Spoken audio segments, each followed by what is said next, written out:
আজকের গল্প ভিখারি ভগবান। আমি বাবলু আপনাদের গল্প শোনাচ্ছি ভিখারি ভগবান। অনেক বছর আগের কথা। আমি সবে কিছু একটা বিষয় নিয়ে লেখা শুরু করি। প্রতিদিন সকালে মাছ সবজি বাজার করে একবার মদনদার চায়ের দোকানে যাওয়া আর মদনদাকে চা দাও বলাটা প্রায় আমার অভ্যাসে হয়ে গিয়েছিল। মদনদা চা কতটা ভালো করতো জানি না, কিন্তু মদনদার নিজের অভাবের সংসার, 3 সন্তান, স্ত্রী, এদের বিষয় নিয়ে অনেক কথা বলতো। বেশিরভাগ সময় হতাশা থাকতো মদনদার কথার মধ্যে। মাঝে মধ্যে আমার কাছে চায়ের পয়সা নিতে চাইতো না, বলতো, ভাই তুমি গল্প কবিতা লেখো, কবি মানুষ, আর আমি মাঝে মধ্যে একটা চায়ের দাম ছাড়তে পারবো না। সেবারে মদনদা তো আমার পিলে চমকে দেওয়ার মতন উপক্রম করেছিল। একটা টিনের ছাউনি দেওয়া দোকান। আমি সেবার দোকানে মাথা নিচু করে ঢুকে বলি, মদনদা চা দাও। মদনদা প্রতিদিনের মতন বেঞ্চে বসার জন্য বলে। আমিও হাত পা ছড়িয়ে বসে পড়লাম। চায়ের গ্লাসটা সবে এক চুমুক দিয়েছি। মদনদা নিজের 7 বছরের ছেলেকে বলে, তাড়াতাড়ি বার কর, কাকু চলে গেলে তখন বার করে লাভ হবে না। মদনদার ছেলে বলে, বাবা খুঁজে পাচ্ছি না। মদনদা কাজ করতে করতে বলে, টেবিলের ড্রয়ারের ভেতর রাখা, দেখিস ড্রয়ারের ভেতরে 2টো ছুরি ধার দেওয়া আছে, সাবধানে বার কর, তোর জীবনের বড় একটা সুযোগ, তাড়াতাড়ি বার কর, কাকুর চা খাওয়া হয়েছে, প্রায় শেষ। আমিও অনেকক্ষণ এসব কথাগুলো শুনছিলাম। আমার উদ্দেশ্যে কিছু একটা বলা হচ্ছে সেটা তো বুঝলাম। কিছু বলতে যাব, ছেলেটা একটা কাগজ নিয়ে আমার সামনে দাঁড়ায়, বলে, কাকু এটা। আমি একটু অবাক হয়ে কাগজটা হাতে নিয়ে দেখি স্কুলে ভর্তি হওয়ার ফর্ম। একদিন গল্পে গল্পে মদনদা বলছিল, জানো ভাই, আমি যখন 20-22 বছরে ছিলাম তখন অনেক বদমাশি করতাম। আমি বললাম, সে তো আমিও। তখন বয়স আমার 6 বছর হবে। ঠাকুমা তৈরি করা মিষ্টি আম ও কুলের আচার এর কথা মনে পড়ে। দুপুরে ঠাকুমার কাছে শুতাম। ঠাকুমা পান চিবাতে চিবাতে যখন শুয়ে পড়তো, আমি তখনই আস্তে আস্তে উঠে পড়তাম। ঠাকুমা বলতো, কি ব্যাপার? আমি বলতাম, ইয়ে করার ব্যাপার। কোনো দিন বলতাম, গলা শুকিয়ে গেছে, জল খাওয়ার ব্যাপার। একটা বাটি নিয়ে এসে কাঠের আলমারির তাক থেকে আস্তে আস্তে আচারের শিশিটা নামিয়ে আচার নিয়ে খেয়ে কিছুক্ষণ পর এসে আবার ঠাকুমার পাশে শুয়ে পড়তাম। ঠাকুমা ঘুম চোখে বলতো, কাজ হয়েছে? আমি বলতাম, হ্যাঁ। একদিন কাঠের আলমারিতে আচার নিতে গিয়ে দেখি আচার নেই, কিন্তু ঠাকুমাকে জিজ্ঞাসা করা যাচ্ছে না। কি করব? অগত্যাই মনটা খারাপ করে বাটিটা হাতে নিয়ে রান্নাঘরের দিকে রাখতে যাচ্ছি। কে যেন বলে উঠল, আচার আলমারির নিচে রাখার। বেশ খুশি মনে আমি আলমারির নিচের দিকে হাত বাড়াতে যাব। হঠাৎ আমার মনে হলো, এই কথাটা কে যেন বলল। আমি এদিক ওদিক দেখলাম, কাউকে দেখতে পেলাম না।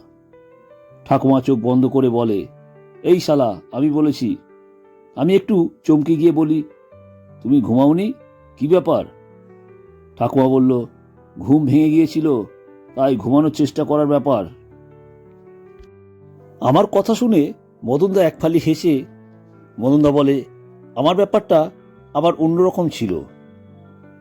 যেমন মানুষকে ধমকানো চমকানো দিয়ে কিছু আদায় করার শুরু করি। বিরোধী পক্ষের কাউকে পেলে ভালোভাবে রামধোলাই দিতাম। আবার কপাল খারাপ থাকলে আমরাও প্যাদানি খেতাম। একবার তো আমাকে বিরোধী পক্ষের ছেলেরা খুব প্যাদানি দিল। আবার প্যাদানি দেবার জন্য ওরা বাটাম নিয়ে আসে। তখন আমি বললাম, এটা কি ধরনের ভদ্রতা? এত প্যাদানি দিয়েছিস, হাঁটতে পারছি না, আবার প্যাদানি দিলে আমি তো মরেই যাব। তারপর ছেড়ে দেয়। কিছুদিন পর তোমার বৌদি মিতার সঙ্গে বিয়ে হয়, ছেলে মেয়ে হয়। তারপর থেকেই এইসব ছেড়ে দিয়ে এখানে চলে আসি। এখন ভালো হয়ে গেছি। মদনদা মানুষটা একটু সরলসিধা ছিল, একটা বড় গুণ ছিল। ভিখারি আসলে বিনা পয়সায় চা বিস্কুট খাইয়ে দিত। বলতো, গরিব মানুষ, আমরা না দেখলে এদের চলবে কি করে। প্রতিদিন সন্ধ্যা শেষে রাত্রি প্রায় 8টা হবে, মদনদা সেই সময় দোকানের ঝাঁপ ফেলে দেয়। আজও নিয়মের বিপরীত হবার কথা না, কিন্তু আজ বৃষ্টিটা হঠাৎ চলে আসায় তাই দুই একজন পথচারী বৃষ্টির হাত থেকে মাথা বাঁচাতে দৌড়ে এসে মদনদার চায়ের দোকানে ঢুকে পড়ে। মদনদা আবার গ্যাসটা জ্বালিয়ে চা করা শুরু করলো। টেবিলের ওপর 3টে চা রেখে মদনদা আওয়াজ দেয়, দাদা, হাতড়াবাড়ি চাটা নিন। দোকানের বাইরে চোখ যেতেই কে যেন মাথার কিছু একটা চাপা দিয়ে বাইরে দাঁড়িয়ে দাঁড়িয়ে ভিজছে। মদনদা মাথা নিচু করে কিছু একটা দেখার চেষ্টা করে, মুখটা দেখতে পেল না। মদনদা বলে, কে ওখানে দাঁড়িয়ে দাঁড়িয়ে ভিজছে? কোনো সাড়া শব্দ পাওয়া গেল না। তাই আবার বলে, কে ওখানে দাঁড়িয়ে দাঁড়িয়ে ভিজছে? ভিতরে আসো। আস্তে আস্তে এক জীর্ণ শীর্ণকায় বয়স্ক, মাথায় এক ঝাঁক পাকা কাঁচা চুল, মুখে দাড়ি, দোকানের দিকে এগিয়ে আসে। মৃদু কণ্ঠে বলে, আমি ভিখারি। মদনদা ভিখারির মুখটা দেখে বয়সটা বুঝতে পারে, তাই একটু মায়া জড়ানো সুরে বলে, আহা বাবা, তুমি তো পুরো ভিজে চান করে ফেলেছ, দোকানের ভিতরে আসো। মদনদা ভিতর থেকে একটা পুরনো ছেঁড়া গামছা বার করে বৃদ্ধের হাতে দিয়ে বলে, বাবা, এটা দিয়ে মাথাটা মুছে নাও, বৃষ্টিতে ভিজলে শরীর খারাপ হবে। বৃদ্ধ মুখে একটা হালকা হাসি ফুটে উঠল, মুখে বলল, এসব আমার অভ্যাস আছে। মদনদা যেন একটু শাসন করার মতো বলে উঠল, না না, এই বয়সে একটু নিয়ম করে চলতে হবে। গ্যাসের ওভেনটা আবার জ্বালায়। 2টো ডিম পাউরুটি দিয়ে ডিম টোস্ট করে সঙ্গে একটা বড় চা করে দিয়ে ভিখারিকে বলে, বাবা, এটা খেয়ে নাও, চাটা আদা দিয়ে বানিয়েছি। বৃদ্ধ ভিখারি বেশ খুশি মনে সবটাই খেয়ে নিল। বৃদ্ধ ভিখারি নিজের একটা পোটলা থেকে একটা ছোট্ট ব্যাগ বার করলো। ব্যাগের চেনটা খুলে একটা 50 টাকার নোট বার করে বলে, বাবা, খাবারের দামটা কেটে নাও। মদনদা হেসে বলে, তোমায় খাবারের দাম দিতে কে বলেছে? কোনো দাম দিতে হবে না। এরই মধ্যে বৃষ্টিও বন্ধ হয়ে গেছে। ছাউনির তলায় যারা দাঁড়িয়েছিল সবাই চলে যায়। বৃদ্ধ ভিখারি এবার উঠে দাঁড়ায়। মদনদা বলে, এই রাতে কোথায় যাবে? এই দোকানে রাতে থেকে যাও। বৃদ্ধ ভিখারি বলে, কিন্তু তোমার দোকান। কথাটা আর ভিখারির শেষ করতে দিল না। মদনদা বলে, দোকানের ঝাপটা আজ তালা দেব না, তুমি থাকো। পরের দিন ভোর হতেই মদনদা দোকানে যায়। দেখে বৃদ্ধ ভিখারি লম্বা বেঞ্চে শুয়ে আছে।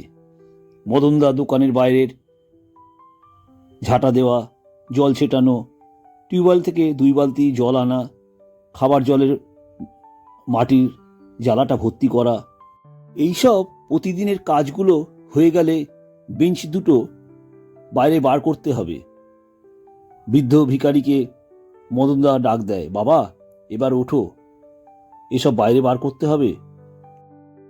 কোনো সাড়া শব্দ না পেয়ে গায়ে হাত দিয়ে ডাকতে গিয়ে দেখে বৃদ্ধের গা ঝরে পুড়ে যাচ্ছে। মদনদা নিজের মোবাইল ফোনটা বার করে বাড়িতে মিতাকে ফোনে সব কথা বলে। কিছুক্ষণ বাদে মিতা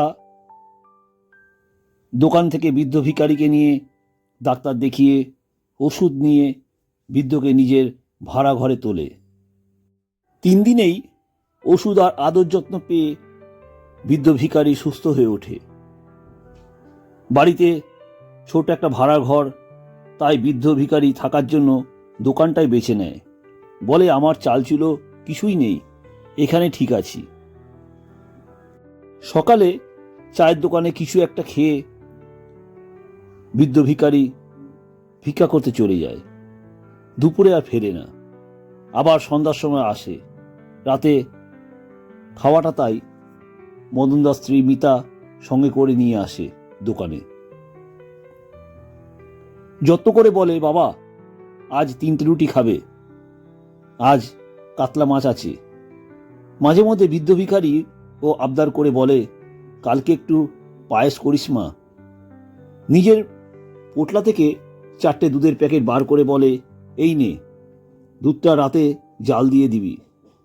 আলু তরিতরকারি ভর্তি থলেটা হাতে দিয়ে বলে, এটা নিয়ে যা, আমার তো পয়সা লাগে না, সবাই এমনিই দেয়। এইভাবেই প্রায় 2 বছর কেটে যায়। বৃদ্ধ ভিখারি নিজের বলতে কেউ নেই, তাই মদনদাকে নিজের সন্তান মনে করে। তাছাড়া মদনদাও নিজের বাবার মতন করে দেখে। বৃদ্ধ ভিখারির শরীরটা একটা সময় খুবই খারাপ হয়, ডাক্তার দেখিয়ে আবার ভালো হয়। একদিন মদনদার ভাড়া বাড়িতে বসে আছে। বৃদ্ধ ভিখারি ঝোলা থেকে একটা কাগজ বার করে বলে, মদন, আমার একটা 2 কাঠা জমি আছে, এক সময় এটা কিনেছিলাম, ভেবেছিলাম বাড়ি করব, সংসার করব, আর হলো না। পরের দিন আইনতভাবে জমির মালিক মদনদাকে করে দেয়। এত ভালো জায়গা, এই জমি কেনার সামর্থ্য মদনদার কোনোদিনই হবে না, সেটা মদনদা বিলক্ষণ জানে। বৃদ্ধ ভিখারি পরের দিন আর ভিক্ষা করতে যায়নি, মদনদার দোকান বন্ধ রেখেছে। শ্রী মিতা বৃদ্ধ ভিখারিকে নতুন পাঞ্জাবি ধুতি পরায়। দুপুরে নানা রকম পদের রান্না করে বৃদ্ধ ভিখারিকে অনেক যত্ন করে খাওয়ায়। রাতে মুড়ি দুধ খেয়ে ভিখারি বলে, বাবা মদন, আজ রাতে আমি এই ঘরেই শোব। আর বাবা মদন ও মিতামা, তোমাদের কাছে আমি এই শেষ বয়সে যে ভালোবাসা পেয়েছি তা আমি ভুলব না। আজকের কথাগুলো বৃদ্ধের মুখ থেকে কেমন যেন শুনতে লাগছিল।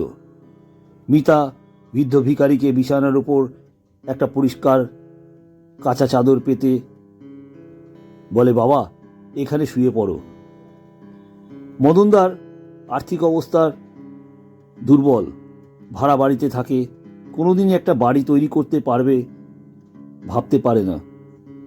বৃদ্ধ ভিখারি এই অবদানের জন্য মদনদা ও মিতাদি চোখের জল আজ যেন ছলছল করে ওঠে। শুয়ে থাকা বৃদ্ধ ভিখারি আজ মদনদা ও মিতাদির চোখে ভিখারি ভগবান। সকাল হতে মিতাদি চা এনে ডাক দেয়, বাবা বাবা ওঠো, চা খাবে, সকাল হয়ে গেছে। ভিখারি ভগবানের কোনো সাড়া শব্দ নেই। চিরদিনের মতন ডেকেও ঘুম ভাঙাতে পারবে না ভিখারি ভগবানকে। নমস্কার, আমার গল্প আপনাদের কেমন লাগছে জানাবেন। এই রকম নতুন নতুন গল্প শুনতে চান তাহলে অবশ্যই এই ভিডিওটিকে একটা লাইক দিয়ে গল্পের চ্যানেলটিকে সাবস্ক্রাইব করে পাশে থাকা বেল আইকনটিকে ক্লিক করবেন। যখনই আমি কোনো নতুন ভিডিও আপলোড করব সবার আগে আপনার কাছে নোটিফিকেশন পৌঁছে যাবে। আপনাদের মূল্যবান সময় আমাকে দেওয়ার জন্য অনেক ধন্যবাদ।